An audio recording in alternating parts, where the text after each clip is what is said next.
Hello everyone. Welcome to For Nurses Preparation YouTube channel. I'm Neeraj Kumar Kathal. Today is 9 of December 2022. Let's begin today's important class for upcoming nursing jobs exam. First question is International Nurses Day is celebrated on international nurses day किस दिन मनाया जाता है? दिसंबर 1, मई 12, जून 2, मई 1। इस question को हम 5 star देते हैं। हर नर्सिंग स्टूडेंट को ये चीज पता होनी चाहिए। प्रीवियस एग्जाम के अंदर इस क्वेश्चन को कई बार पूछा भी गया है। यस एग्जैक्टली आप बिल्कुल सही हैं। यहाँ पर ऑप्शन बी सही आंसर माना जाएगा। हर साल 12 मई को हम इंटरनेशनल नर्सेस डे मनाते हैं। इस दिन क्या विशेष है? क्यों इस दिन को इंटरनेशनल नर्सेस डे के रूप में मनाया जाता है? आइए इसे भी जान लेते हैं। 12 मई को फ्लोरेंस नाइटिंगेल का बर्थडे है और इसी बर्थडे को हम इंटरनेशनल नर्सेस डे के रूप में बनाते हैं। यहाँ पर नोट कर लिएगा फ्लोरेंस, या फिर आप सेपरेट शीट पर इसे नोट कर लीजिए, इंपॉर्टेंट है। नई शीट लिख लेते हैं। फ्लोरेंस नाइटिंगेल के बारे में कुछ पॉइंट्स यहाँ पर हम जान लेते हैं। हेडिंग लिख लीजिएगा फ्लोरेंस नाइटिंगेल।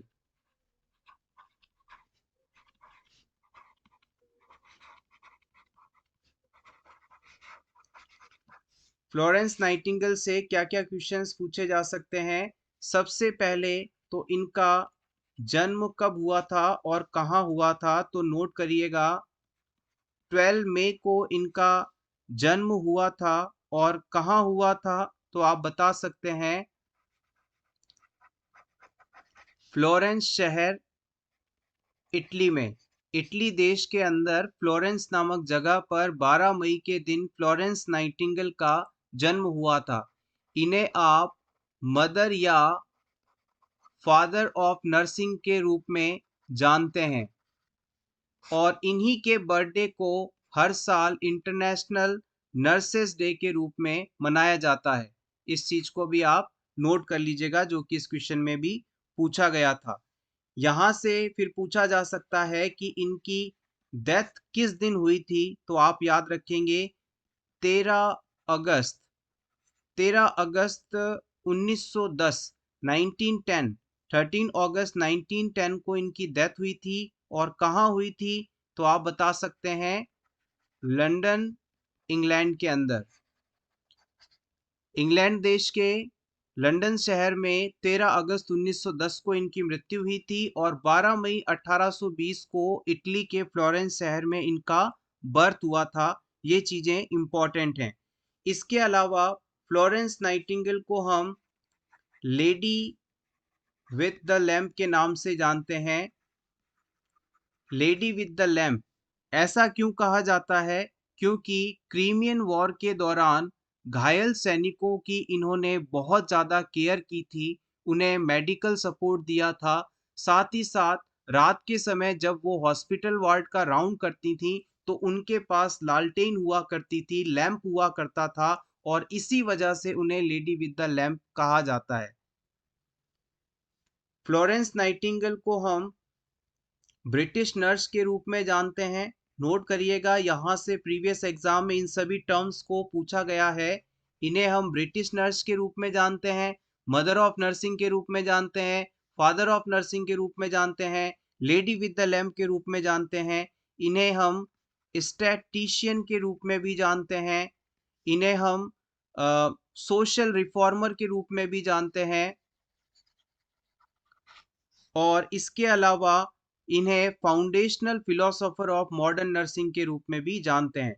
नोट करिएगा, पूछा जा सकता है कि foundational philosopher of modern nursing किसे कहा जाता है, तो आप बताएंगे फ्लोरेंस नाइटिंगेल को।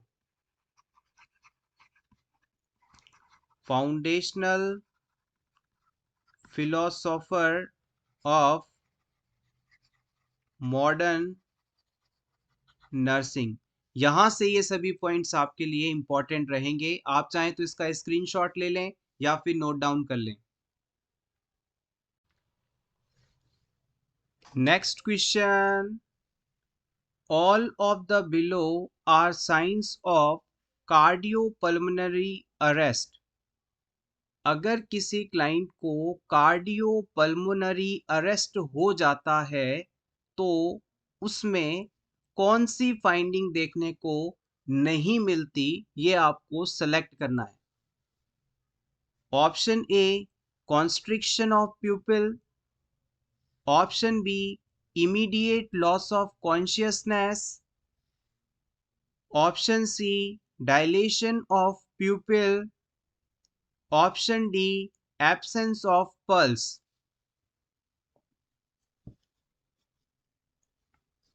कार्डियोपल्मोनरी अरेस्ट यानी ऐसा कोई पेशेंट जिसमें हार्ट और लंग्स दोनों ने ही काम करना बंद कर दिया है, तो इस सिचुएशन में कौन सी फाइंडिंग देखने को नहीं मिलेगी। देखिएगा, हार्ट ने काम करना बंद कर दिया है तो ये तो एब्सेंस ऑफ पल्स वाली फाइंडिंग तो देखने को मिलेगी। इसके अलावा हार्ट काम नहीं कर रहा है तो क्लाइंट इमीडिएटली कॉन्शियस हो सकता, अनकॉन्शियस हो सकता है, और प्रॉपर ऑक्सीजन सप्लाई ना होने के कारण जो प्यूपिल्स हैं वो डायलेट हो जाएंगी। तो यहाँ पर कॉन्स्ट्रिक्शन ऑफ प्यूपिल वाली फाइंडिंग देखने को नहीं मिलेगी।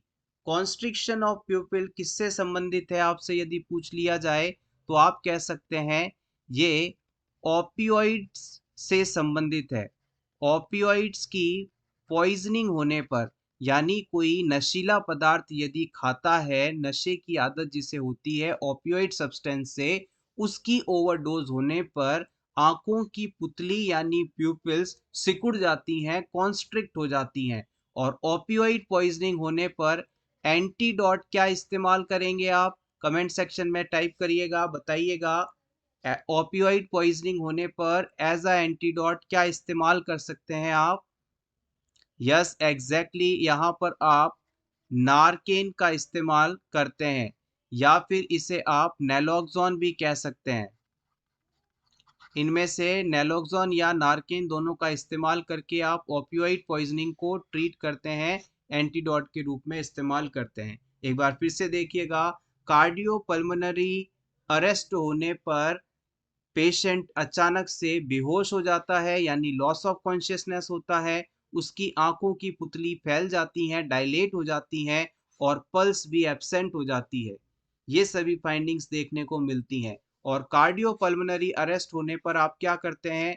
आप तुरंत सीपीआर शुरू कर देते हैं, कार्डियोपल्मोनरी रिसस्टिटेशन प्रोसेस शुरू कर देते हैं। Next question is, which electrolyte should be measured during lithium therapy? इनमें से किस इलेक्ट्रोलाइट का लेवल लिथियम थेरेपी ले रहे पेशेंट में लगातार मॉनिटर करना आवश्यक है? ऑप्शन ए, सोडियम का। बी, पोटेशियम का। 3, क्लोराइड का। 4, मैग्नीशियम का।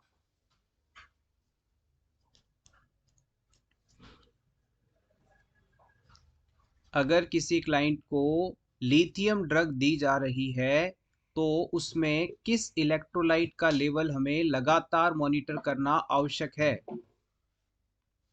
बहुत ही इंपॉर्टेंट ड्रग है lithium. The right answer is option A, sodium. अगर आप क्लाइंट को लिथियम ड्रग दे रहे हैं तो उसमें सोडियम के लेवल को मॉनिटर करना आवश्यक है। हमारे शरीर में सोडियम का नॉर्मल लेवल 135 से लेकर 145 मिली इक्विवेलेंट पर लीटर के बीच नॉर्मली होना चाहिए। अगर किसी क्लाइंट को आप लिथियम ड्रग दे रहे हैं और मान लीजिए उसके अंदर सोडियम की कमी हो गई, यानी कि हाइपोनेट्रीमिया कंडीशन हो गई, हाइपोनेट्रीमिया कंडीशन हो गई, तो पेशेंट में लिथियम ड्रग की टॉक्सिसिटी होने की संभावना रहती है। ऐसा क्यों है? हमारे शरीर में लिथियम मेटाबोलाइज होने के बाद सोडियम से जुड़कर यूरिन के थ्रू बॉडी से बाहर एक्सक्रीट आउट होता है।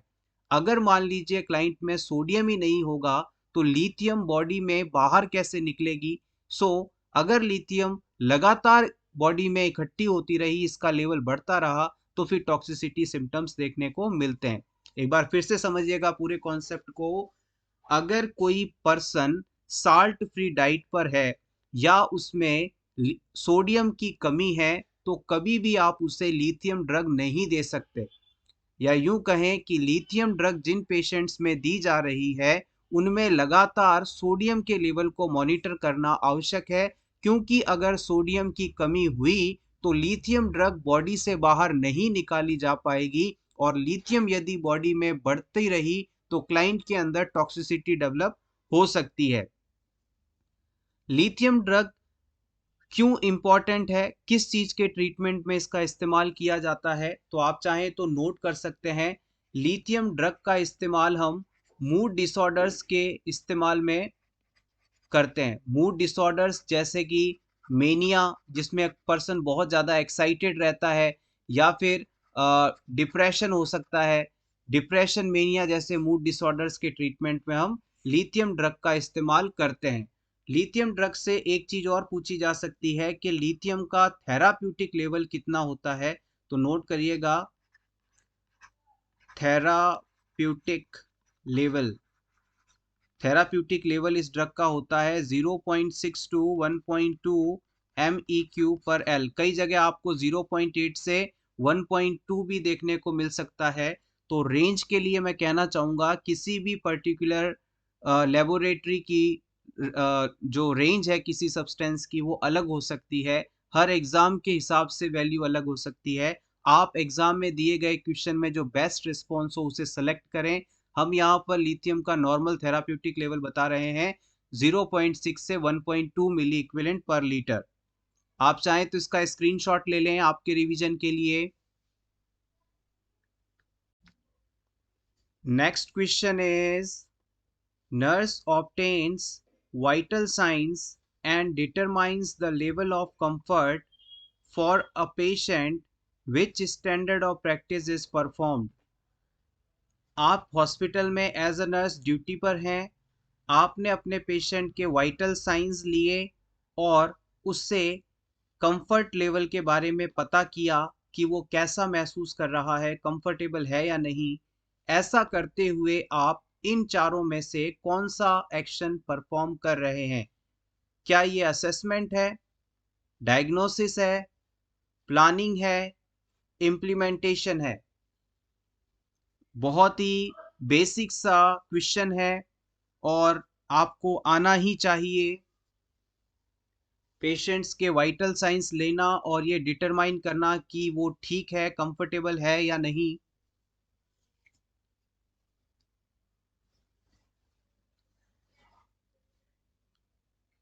Yes, the right answer is option A, assessment. किसी भी पेशेंट में वाइटल साइंस को चेक करना, उसके कंफर्ट लेवल को पता करना असेसमेंट प्रोसेस कहलाता है। आपने फंडामेंटल ऑफ नर्सिंग के अंदर एक टर्म पढ़ी होगी, nursing process. Nursing process, nursing process वह मेथड है जिसके द्वारा हम किसी भी क्लाइंट को क्लाइंट सेंट्रिक केयर प्रोवाइड कर सकते हैं, या यूं कहें कि नर्सिंग प्रोसेस एक सिस्टमेटिक गाइड है जो हमें क्लाइंट सेंटर्ड केयर प्रोवाइड करने के लिए इनेबल बनाता है। और इस नर्सिंग प्रोसेस के अंदर कुल 5 चीज़ों को हम इंक्लूड करते हैं। सबसे पहला आता है असेसमेंट, फिर उसके बाद आता है डायग्नोसिस, फिर उसके बाद आता है प्लानिंग, फिर उसके बाद आता है इम्प्लीमेंटेशन, और फाइनली आता है इवैल्यूएशन। इस तरह से ये 5 स्टेप्स होते हैं। इन्हें याद रखने के लिए आप एक निमोनिक या ट्रिक का इस्तेमाल कर सकते हैं। ADPIE. A for assessment, D for diagnosis, P for planning, I for implementation and E for evaluation. ये सीक्वेंशियल स्टेप एक ही सीक्वेंस में आपको याद होने ही चाहिए। सबसे पहले कोई भी पेशेंट आता है तो हम उसमें उसका असेसमेंट करते हैं। असेसमेंट फेज के दौरान बेसिकली हम क्लाइंट्स की हेल्थ रिलेटेड डाटा को कलेक्ट करते हैं। उसके बाद हम डायग्नोसिस करते हैं। डायग्नोसिस का मतलब है कि एक्चुअली क्लाइंट को प्रॉब्लम क्या है, व्हाट इज द प्रॉब्लम। उसके बाद हम प्लान बनाते हैं कि हमें इस सिचुएशन को मैनेज करने के लिए क्या करना चाहिए, यहाँ पर प्लानिंग की जाती है। और फाइनल फिर हम इम्प्लीमेंटेशन करते हैं। हम प्लान को एक्शन में लाते हैं। जो प्लान हमने बनाया है उसे एक्शन में लेकर आते हैं, उसे परफॉर्म करते हैं। और इम्प्लीमेंटेशन के बाद फाइनली हम इवेल्युएट करते हैं कि क्या हमने जो क्लाइंट को केयर दी है उससे कुछ इम्प्रूवमेंट आ रहे हैं, क्लाइंट पहले से बेहतर महसूस कर रहा है या नहीं। इस चीज को इवेल्युएट किया जाता है। Next question, what is the full form of LAMA? LAMA का फुल फॉर्म क्या होता है? Option A, leave against medical advice. Option B, leave and medication advice. Option C, leave alone with medication application. Option D, leave against medication apply. Previous exam में इस question को पूछा गया है, इंपॉर्टेंट है।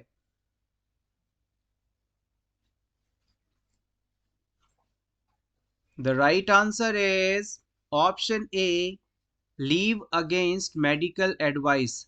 जब कोई पेशेंट बिना डॉक्टर की सहमति के हॉस्पिटल से छुट्टी लेता है, डिस्चार्ज लेता है या चला जाता है, तो इस कंडीशन को हम लामा कहते हैं। Leaving the hospital against medical advice is called LAMA, LAMA। Next question, increased depth of breathing with normal respiratory rate is called।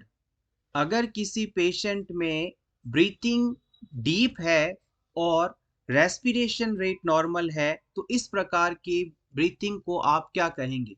एक बार फिर से समझिएगा। जैसे कि मान लीजिए क्लाइंट हर मिनट 16 ब्रीथ्स ले रहा है, ये नॉर्मल है, लेकिन उसकी जो ब्रीथिंग की डेप्थ है वो लगातार इंक्रीज हो रही है, बढ़ती जा रही है। तो इस प्रकार के रेस्पिरेशन या ब्रीथिंग पैटर्न को आप क्या कहेंगे? Option A, hyper hyperpnoea. Option B, bradypnoea. Option C, orthopnoea. Option D, Kussmaul's breathing. Important question, previously ये टर्म पूछी गई है, इंपॉर्टेंट है। Yes, exactly, option A is correct here. अगर किसी क्लाइंट के अंदर रेस्पिरेशन की रेट तो नॉर्मल है लेकिन डेप्थ बढ़ती ही जा रही है, डीप रेस्पिरेशन या डीप ब्रीथिंग देखने को मिल रही है, तो ये कंडीशन हाइपरअपनिया कहलाती है। ऑप्शन बी के अंदर टर्म दी गई है ब्रेडिपनिया। ब्रेडिपनिया का मतलब होता है रेस्पिरेशन रेट का 10 ब्रीथ्स पर मिनट से कम हो जाना। अगर किसी क्लाइंट में एक मिनट में 10 रेस्पिरेशन से कम होता है तो ये कंडीशन ब्रेडिपनिया है, और 22 रेस्पिरेशन से ज्यादा होता है तो वो टैकिपनिया कहलाती है। नॉर्मल रेस्पिरेशन रेट 16 से 20 के बीच में मानी जाती है। ऑप्शन सी के अंदर टर्म दी गई है ऑर्थोपनिया। ऑर्थोपनिया का मतलब होता है ऐसा रेस्पिरेशन कंडीशन जिसमें क्लाइंट लेटी हुई पोजीशन में सांस नहीं ले पाता। मान लीजिए क्लाइंट सुपाइन पोजीशन में है तो उसे सांस लेने में डिफिकल्टी होती है, लेकिन और इसके बाद जब क्लाइंट स्टैंड अप पोजीशन में आता है या सिटिंग पोजीशन में आता है तो वो रेस्पिरेशन ले पा रहा होता है, तो इस कंडीशन को हम ऑर्थोपनिया कहते हैं। Orthopnoea means patient is able to breathe only in stand up or sitting position, or we can say in upright position। तो इस तरह से ये ऑर्थोपनिया की डेफिनेशन हुई।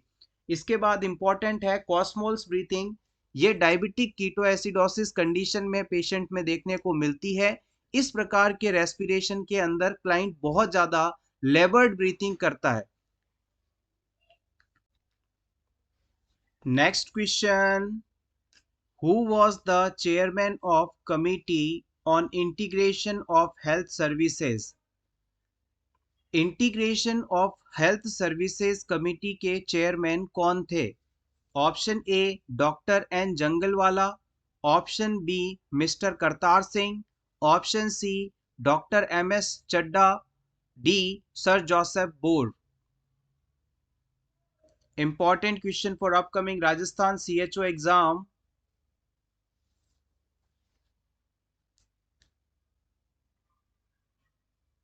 The right answer is option A, Dr. N. Jangalwala.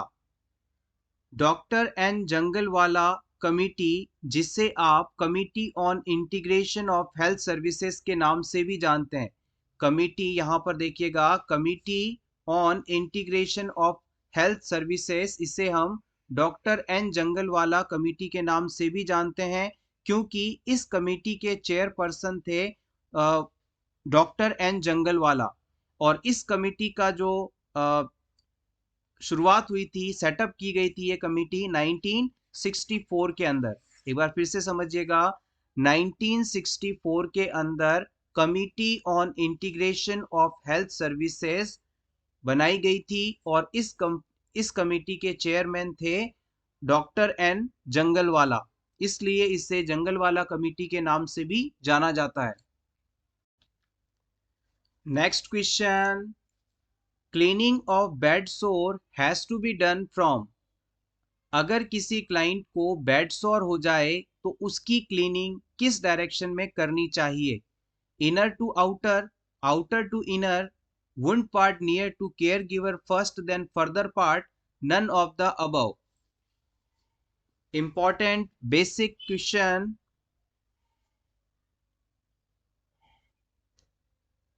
Yes exactly, आप बिल्कुल सही हैं। अगर क्लाइंट को बेड सोर हुआ है, डेक्यूबिटस अल्सर हुए हैं, तो इस सिचुएशन के अंदर हम इस घाव को, इस वुंड को हमेशा आउटर से इनर डायरेक्शन में क्लीन करते हैं। जैसे कि मान लीजिए ये क्लाइंट में बैक पार्ट के अंदर बेड सोर हो गया।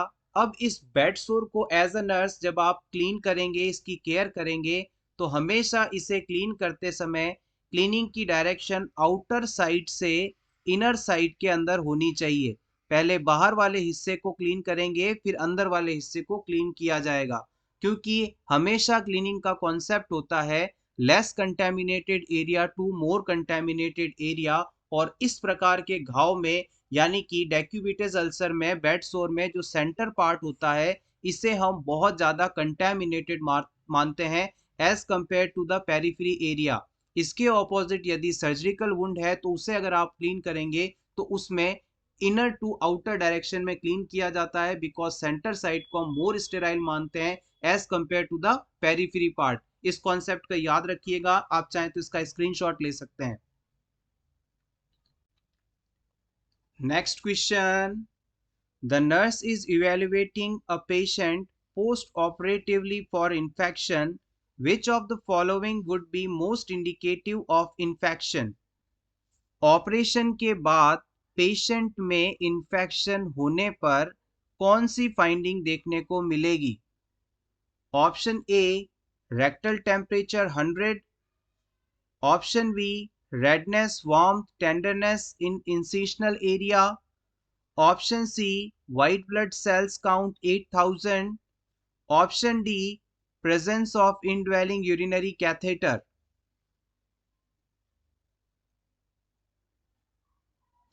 इन्फेक्शन होने पर कौन सी फाइंडिंग आपको देखने को मिलेगी, या यूं कहें कि किस फाइंडिंग के मिलने पर आप ये मान सकते हैं क्लाइंट को इन्फेक्शन हो चुका है?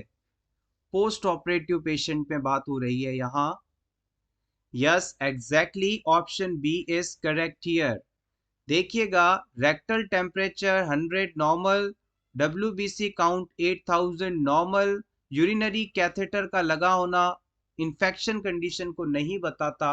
लेकिन ऑप्शन बी की बात की जाए तो जिस जगह पर क्लाइंट में इंसिजन लगा है, घाव लगा है, जहां ऑपरेशन किया गया हो, उस ऑपरेटिव साइट के टच करने पर अगर वो आसपास की स्किन से थोड़ा ज़्यादा गर्म महसूस हो वार्मथ महसूस हो, क्लाइंट को उस एरिया के आसपास छूने से दर्द महसूस हो यानी टेंडरनेस हो और देखने में वो एरिया बहुत ज़्यादा रेड दिखाई दे, तो इसका मतलब है कि वहाँ इन्फेक्शन हो चुका है। तो किसी भी जगह पर शरीर में इन्फेक्शन होने पर रेडनेस, वार्मथ और टेंडरनेस 3 चीज़ें आपको देखने को मिलेंगी। बहुत ज़्यादा लाल होगा, आसपास की स्किन की तुलना में गर्म होगा और टच करने पर वहाँ पर पेन फील होगा।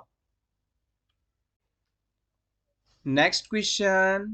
A patient is on anticoagulant therapy following a pulmonary embolism. During the first visit to patient's home, the public health nurse asked the patient to take out all the medications that he has on hand.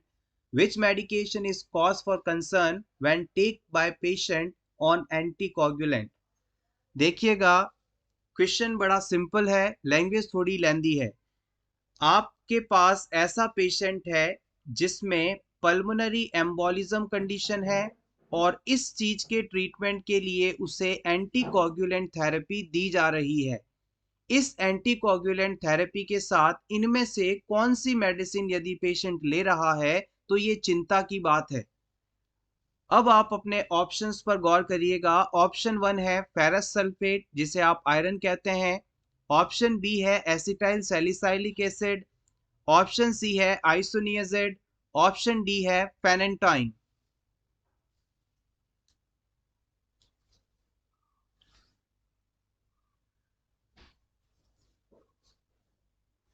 The right answer is option B acetyl salicylic acid. Acetyl salicylic acid को आप aspirin के नाम से भी जानते हैं। अब आपके कॉन्सेप्ट बिल्कुल जाग रहे हैं। एस्प्रिन ड्रग यदि आप लेते हैं तो इससे प्लेटलेट का एग्रीगेशन होना रुक जाता है और क्लाइंट में ब्लीडिंग हो सकती है। आपका क्लाइंट पहले से ही एंटी कोगुलेंट थेरेपी पर है यानी क्लॉट नहीं बने ऐसी दवा ले रहा है और आपने उसे एस्प्रिन भी दे दिया, तो थोड़ी बहुत भी अगर कहीं पर चोट लगती है या बिना चोट लगे ही क्लाइंट में इंटरनल ब्लीडिंग होने की रिस्क बढ़ जाती है। तो हमेशा याद रखें, जिस क्लाइंट को आप एंटी कोगुलेंट थेरेपी दे रहे हैं, एंटी कोगुलेंट मेडिसिन दे रहे हैं, उसे कभी भी एसिटाइल सैलिसाइलिक एसिड यानी एस्प्रिन मेडिसिन ना दें, अदरवाइज उसमें ब्लीडिंग होने का रिस्क बढ़ जाएगा। फेरस सल्फेट का इस्तेमाल आयरन डेफिशिएंसी वाले पेशेंट के अंदर किया जाता है। आइसोनियाजिड ड्रग टीबी के ट्रीटमेंट में इस्तेमाल की जाती है और फेनेंटाइन जो ड्रग है वो सीजर्स के ट्रीटमेंट में यूज की जाती है। Next question. Rashes of chicken pox first appear on.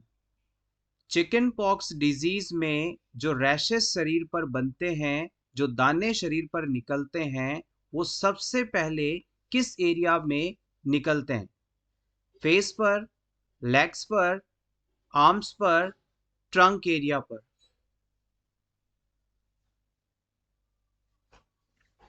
Important question है सीएचओ एग्जाम्स के लिए specially. The right answer is option D, trunk area पर। आइए चिकन पॉक्स से जुड़े कुछ इंपॉर्टेंट पॉइंट्स को डिस्कस कर लेते हैं। सबसे पहले, चिकन पॉक्स जो डिजीज है उसका इंक्यूबेशन पीरियड कितने दिनों का होता है, ये क्वेश्चन एग्जाम में पूछा जाता है। तो याद रखिएगा, 14 से लेकर 16 डेज के बीच में चिकन पॉक्स का इंक्यूबेशन पीरियड होता है। इसके अलावा चिकन पॉक्स की जो इन्फेक्टिविटी यानी कि अगर किसी व्यक्ति को चिकन पॉक्स है तो चिकन पॉक्स वाले पेशेंट में किस समय ड्यूरेशन में कांटेक्ट में आने पर इस डिजीज का ट्रांसमिशन सबसे ज्यादा होता है, ये आपसे पूछ लिया जाए तो आप कह सकते हैं 1 to 2 days before rash. Rashes या दाने निकलने से 1 से 2 दिन पहले और 4 to 5 days आफ्टर रैशेस यानी कि दाने निकलने के 4 से 5 दिन बाद ये सबसे ज्यादा इन्फेक्टिव होता है, इन्फेक्शन फैल सकता है। इसके बाद इस डिजीज से 2 टर्म अक्सर जो पूछी जाती हैं वो है सबसे पहला सेंट्रीपिटल, सेंट्रीपिटल, और दूसरा होता है प्लियोमॉर्फिज्म, प्लियोमॉर्फिज्म। ये दो टर्म्स यहाँ पर इस डिजीज से अक्सर पूछी जाती हैं। इस क्वेश्चन के अंदर बेसिकली आपसे सेंट्रीपिटल टर्म के बारे में ही पूछा जा रहा था। सेंट्रीपिटल टर्म का मतलब होता है इस चिकन पॉक्स डिजीज में जो दाने निकलते हैं, रैशेस बनते हैं, ये हमेशा पहले चेस्ट यानी ट्रंक और फेस एब्डोमेन वाले एरिया में निकलते हैं और उसके बाद आर्म्स और लेग्स में देखने को मिलते हैं। एक बार फिर से समझिएगा, चिकन पॉक्स डिजीज में जो रैशेज निकलते हैं वो हमेशा सेंटर बॉडी में यानी कि चेस्ट, एब्डोमेन और फेस पर निकलते हैं, उसके बाद आर्म्स और लेग में निकलते हैं। इसे ही हम सेंट्रीपिटल टर्म के द्वारा डिनोट करते हैं। इसके बाद प्लियोमॉर्फिज्म कंडीशन क्या है? प्लियोमॉर्फिज्म वह शब्द है जिसका मतलब होता है कि अफेक्टेड पर्सन के शरीर पर चिकन पॉक्स के सभी इस दानों की स्टेजेस एक ही समय पर देखने को मिलती है। मैक्यूल, पेप्यूल, वेसिकल, ये सभी एक ही समय पर पेशेंट में देखने को मिल जाती हैं। इसे हम प्लियोमॉर्फिज्म कंडीशन के नाम से जानते हैं। तो चिकन पॉक्स डिजीज से ये सारी टर्म्स कंडीशंस इंपॉर्टेंट रहेंगी। एक बार फिर से देखिएगा, पीरियड ऑफ इन्फेक्टिविटी कब है? 1 से 2 दिन before rashes and 4 to 5 days after rashes. इसके अलावा इंक्यूबेशन पीरियड 14 to 16 डेज का होता है। पैटर्न ऑफ रैशेज पूछ लिया जाए तो सेंट्रीपिटल, सेंट्रीपिटल मींस पहले चेस्ट, फेस, एब्डोमेन एरिया में दाने निकलेंगे, उसके बाद हाथ पांव पर निकलेंगे। इसके बाद प्लियोमॉर्फिज्म टाइप के रैशेस पाए जाते हैं, यानी कि मैक्यूल, पेप्यूल, वेसिकल, सभी स्टेजेस जो हैं एक ही समय पे देखने को मिल सकती है। तो यहां से ये सभी चीजें इंपॉर्टेंट रहेंगी, पूछी जा सकती है। सो एवरीवन, ये था हमारा आज का वीडियो। अगर आपको आज की ये क्लास अच्छी लगी हो तो प्लीज वीडियो को लाइक कर दीजिएगा। इसी तरह के रेगुलर वीडियोस देखने के लिए for nurses preparation YouTube channel को जरूर सब्सक्राइब करें। Thanks a lot, best of luck.